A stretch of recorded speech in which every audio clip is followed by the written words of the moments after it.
Assalamualaikum warahmatullahi wabarakatuh. Perkenalkan nama saya Arif Gilang Pramana, stempel F5512002.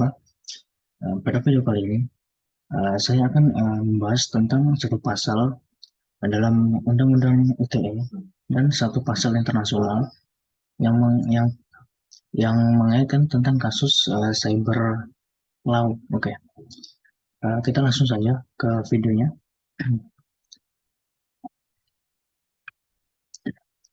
Di sini kasus pertama, pasal pertama yang saya ambil adalah pasal 30 ayat 2 yang berbunyi setiap orang dengan sengaja dan tanpa hak atau melawan hukum melakukan intersepsi atau transmisi informasi elektronik dan atau dokumen elektronik yang tidak bersifat publik dari ke dan di dalam komputer dan atau sistem elektronik tertentu milik orang lain, baik yang tidak menyebabkan perubahan apapun maupun yang menyebabkan adanya perubahan, penghilangan, atau penghentian informasi elektronik, dokumen elektronik yang sedang ditransisikan. Nah, intinya dalam pasal ini itu menjelaskan tentang larangan akses ilegal ke komputer orang lain. Oke, selanjutnya mungkin kita langsung ke pasal internasionalnya. Di sini pasal internasional yang saya ambil adalah hasil konferensi tentang kejahatan cyber yang disepakati oleh Dewan Eropa pada tahun 2021.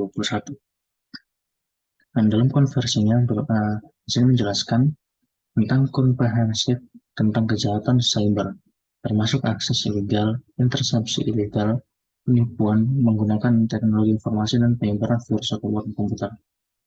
Di sini sama ya, itu tentang akses apa? Tentang larangan akses. Konvensi menetapkan sanksi dan hukum yang tegas bagi pelaku kejahatan cyber, termasuk denda dan hukuman penjara. Seperti itu. Kemudian langsung saja kita masuk ke dalam contoh kasusnya. Contoh kasus yang pertama adalah Yahoo Data Breach.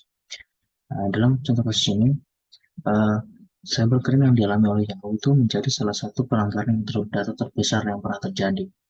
Yaitu pada tahun 2014, pelanggaran data tersebut berhasil mengakses data pengguna seperti alamat email, nomor telepon, tanggal lahir, encrypt password, serta pertanyaan keamanan dan jawaban.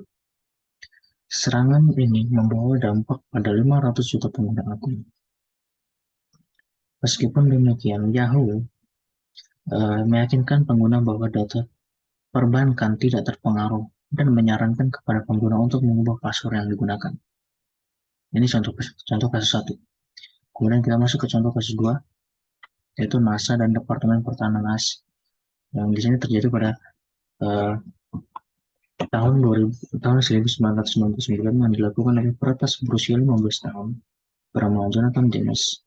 Di sini dia berhasil menembus komputer divisi Departemen Pertahanan AS dan memasang backdoor pada server. Hal ini memungkinkan peretas untuk mencegah ribuan email internal dari berbagai organisasi pemerintahan, nama pengguna, dan untuk berbagi komputer dengan data-data James muncul yang dikabarkan memiliki nilai sekitar 1,7 juta dolar. Karena tindakan tersebut, James ditangkapi dan dijatuhi hukuman penjara. Di sini sama, yaitu tentang pelanggaran hak akses.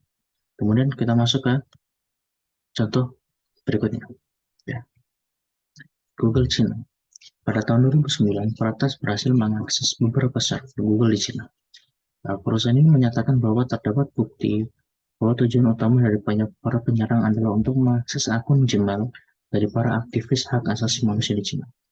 4 tahun setelah kasus cybercrime terjadi, pejabat pemerintah AS menyatakan bahwa peretas China telah mengakses data sensitif yang berisi perintah pengadilan otoritas pengawasan yang kemungkinan besar diperoleh dari agen China yang memiliki akun Gmail.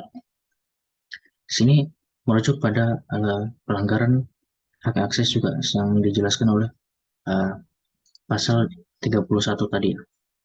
Oke. Nah, mungkin itu saja yang dapat saya sampaikan di sini. Kurang lebihnya mohon dimaafkan. Saya akhiri. Assalamualaikum warahmatullahi wabarakatuh.